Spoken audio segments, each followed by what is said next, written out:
So another funeral story, kind of again, right? Again, it's one of these things, you get a last minute call, you go do the funeral, and there we are. And the strange part about this funeral was there was a spirit in the air that was not very comforting. And when we sang the opening, we sang Amazing Grace. And everybody, it was like they were gnashing their teeth as they sang. Right? It was one of these type things. And I don't know why, but this question came to me. And so after we sang, everyone kind of sat down. We're there in the funeral home, and I just said, did anybody like the deceased? And they all raised their hands. No, we didn't at all. You know, the person was mean, he was cruel, he just made us all feel terrible. And I said, how many of you are glad that this person is, no longer with us? And everybody raised their hands. And I was like, okay. Well, let's at least honor their life and let's have some fun while we're here. Yeah, we can do that. And we had a funeral.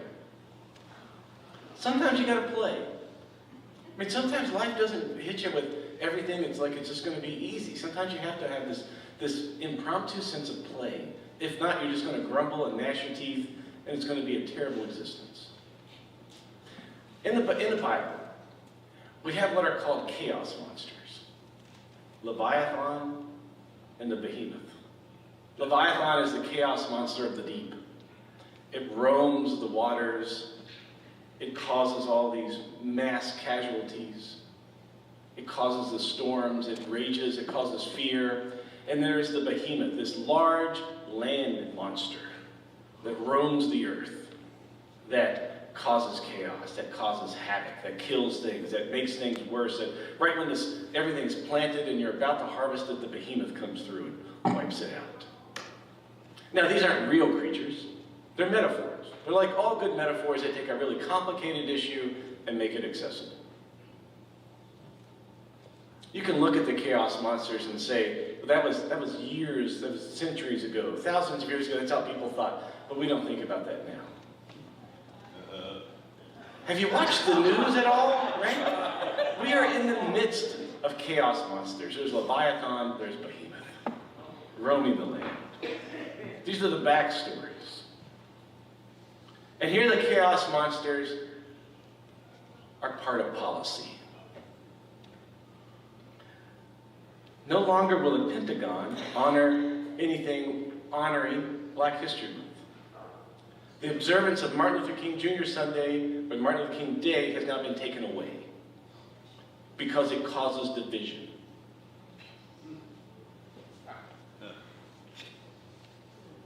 The Pentagon is for straight, white Christian males. And this is the chaos monster of Christian nationalism. We can see it at work now and play in policy. We can play with this, though.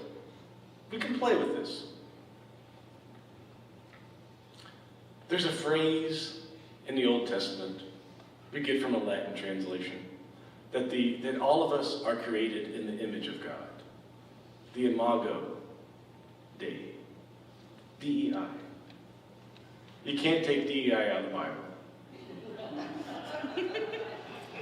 We can play with this. Look at the 12 disciples. Were any of them, merit-based people? They were picked because of their deficiencies. They were picked because they weren't the strongest people in the room. They were picked because they were vulnerable. They were picked because they had something that no one else had. They had a little bit of authenticity. We can play with these things. This week, the vice president was interviewed and wanted to push back against the thought of love your neighbor. Did you hear this? No. Yeah. Here's what he said. There's this old school, and I think it's a very Christian concept, by the way, that you love your neighbor, you love your family, and then you love your neighbor. And then you love your community, and then you love your fellow citizens, and your own country, and then after that you can focus and prioritize the rest of the world. A lot of the far left has completely inverted that. They seem to hate the citizens of their own country and care more about people outside their own borders. He's picking a fight with us. And I'll say this, the vice president doesn't get to dictate the terms of what it means to be a Christian. The vice president doesn't get to dictate for us the terms and the conditions of how we love.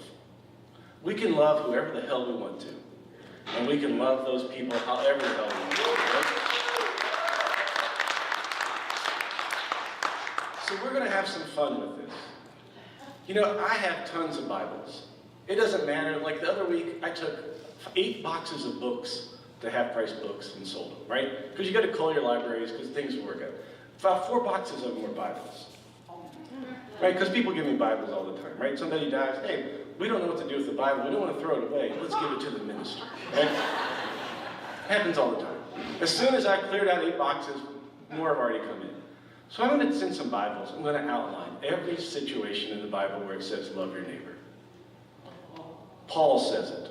Love your neighbor. It's not negotiable. It doesn't say, love everybody else, and then if you got a little bit of love left over, then go love your neighbor. No. Love your neighbor. Jesus says, love your neighbor. It doesn't say, again, if you got any love left over, maybe after you've given your love to your dad and your mom, maybe then after if you've got a little bit left over, then you can spread it to your neighbor. That's non-negotiable. Love your neighbor. In Leviticus, where it all comes from, it's non-negotiable again. To think about Leviticus, it's coming out of the time right after Exodus. This is right after the Israelites have been imprisoned as slaves in Egypt. And what is the call from God? Love your neighbor. It's non-negotiable. We're going to underline those. And we're going to send them to him as a present from your friends in Minneapolis. James Baldwin said, we made the world we're living in, and we have to make it over.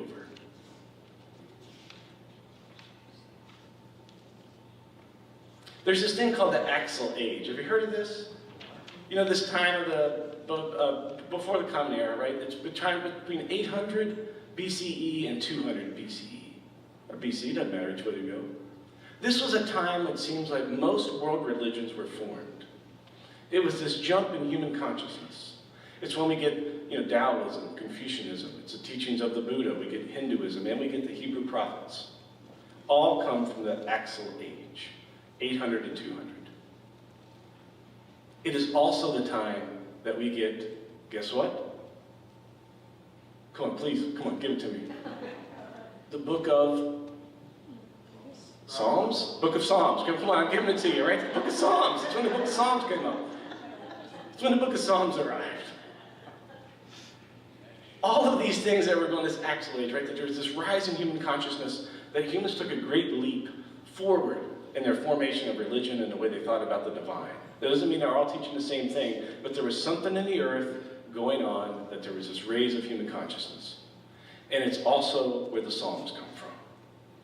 Now you may look at the Psalms and think of them as, the Psalms were not people looking around at a Hallmark card and going, oh, that's a pretty little prayer, we should put that in the Psalms. No. The Psalms had to be tested against exile. The Psalms had to be tested against pestilence, famine, death, hunger. They had to all stand the test of time, but also had to stand the test of pain. They had to elevate human consciousness, that you couldn't think that God made things and then was like, okay, everything happens for a reason. No. Well, God gave me this. God's not going to give me more than I can handle. No. Go down the line of all the bad theology. The Psalms say, forget it. You're not allowed to pray that way. If you're going to be true and honest to who you are and the human condition, you have to be honest with your prayers. And the Psalms are one of those ways that we pray. Now, what does this have to do with play, you're asking? Did you notice that little line in Psalm 104 near the end, about 3/4 of the way through, where it talks all about the waters and how God has made the waters? And remember that in the ancient world, people thought of that the heavens was really like a copper dome, and above the heavens was where all the water was. And when it rained, God would open a little door, and the rain would come down. And then remember, like in Genesis, remember the waters not only come from the heavens, but they also come up from the bottom and causes the flood.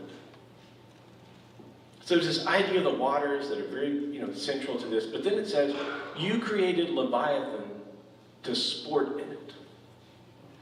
Leviathan's not a chaos monster that we are to fear. Leviathan is a It's like God's puppy. Right? It's like a dolphin. If you ever go to Jekyll Island in Georgia, you can go out in the water and you can go buy 5 pounds of shrimp. Now, you're not supposed to do this, but you can do it, right?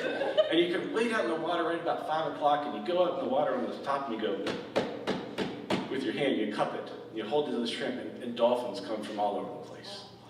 And you hand your hands out, and the dolphins are your little playmates, right? You feed them these things. Leviathan is a playmate. The chaos monsters, as much as they want to think that they are in control of things, they're not. There's a playful element. And we are invited to play as well. Emma Goldman has that wonderful line, "If I can't dance, I want no part of your revolution." I want you to dance. I want you to find some ways to dance and be involved. Now for an example, let me give you an example of how we're going to get through these next 4 years in this time. And it's not just 4 years, it's more than that. It's more than that. Because if you think this is just the Republicans, right. No, this is a world transformation moment. This may be another Axel age, people are saying. And the realignments of how we're going to act and be human beings is all up for grabs. This Friday, we had an invitation to go hear Jimmy Langamo and the Band of Souls play at Shaw's Bar and Grill. I didn't know what to expect. I've seen Jimmy play before. I wasn't sure exactly what to do. Jimmy kind of plays, what I call happy blues, right? I mean, he's up there singing these really bad songs, but he's got this wonderful smile on his face. How can you not enjoy it, right? And some of you know Jimmy, and some of you don't. But anyways, we go to Shaw. How many of you have been to Shaw's, by the way? And there's no judgment here. And okay, we've got a lot of work to do here, folks. All right, there's nothing wrong with this, right? Just a little tiny hole in the wall. It made me really feel like I was in West Virginia. There's just a lot of people, like we say in West Virginia, there's like people that had heads that looked like they worn out 2 or 3 bodies, right? There was that kind of vibe going on. And, but what I couldn't get over, we all know what pain it is. We all know what we're going through. We all know the chaos monsters are reigning, and there were people dancing. Just grabbing strangers from one another. I sat there and watched people grab one another, dance, and smile, and sweat, and kiss. Some were getting a little handsy, all these kind of things, right? But they were dancing. And the songs are being played, and you thought, it doesn't matter if the chaos monsters, they're wanting to say that they are in control of everything, but what if you can dance? You can say, no, you're not in control of me. If you can smile and laugh, you can say you're not in control of me. The chaos monsters want you to get so tight and wound up that all you can do is respond, react. But if you can loosen up, if you can laugh, they have no control over you. So as a community, our response is going to be something like this. Right? We don't have to worry about how other people can define who we are and how we love and how we practice our Christianity. Because we have a gift and a practice that other people don't. They're not counting on us practicing. And that's the gift of sacrifice. We are willing to give up something of ourselves so there can be communal joy, so there can be communal grace, so there can be community to begin with. So the government can say, DEI, we're not going to recognize it. But you know what? As a community, we're going to showcase, we're going to uplift, we're going to expand our cultural consciousness. We're going to do all we can to create the beloved community in church, in schools, in our neighborhoods, in our workplaces. We have power, we can laugh, we can do other things. They can tell us, the government can say we're going to deport people that we don't like. But we can participate in what's known as hugs at the border. There's one story that talks about people that go to the border on Communion Sundays. All there is a slit in the wall. You can only see eyes. And people go there and they have communion. And some people take a little cup and they slide it through. And in the rest of them, they have a loaf of bread. It doesn't matter that the wall is 30 feet tall. You know what they do? They throw the bread over. And some people catch it, they take a bite of it, and they catch it, then they throw it back over. And they catch it, and they take a bite of it. You can't stop that kind of stuff. I don't care how tall the wall is. Guess what? There's slingshots, right? There's ways you can throw bread over a wall. They can try to erase LGBTQIA plus folks. They can try to erase them from the record. We can fly our flags higher. We can put them on every corner of every place that we have in our lives.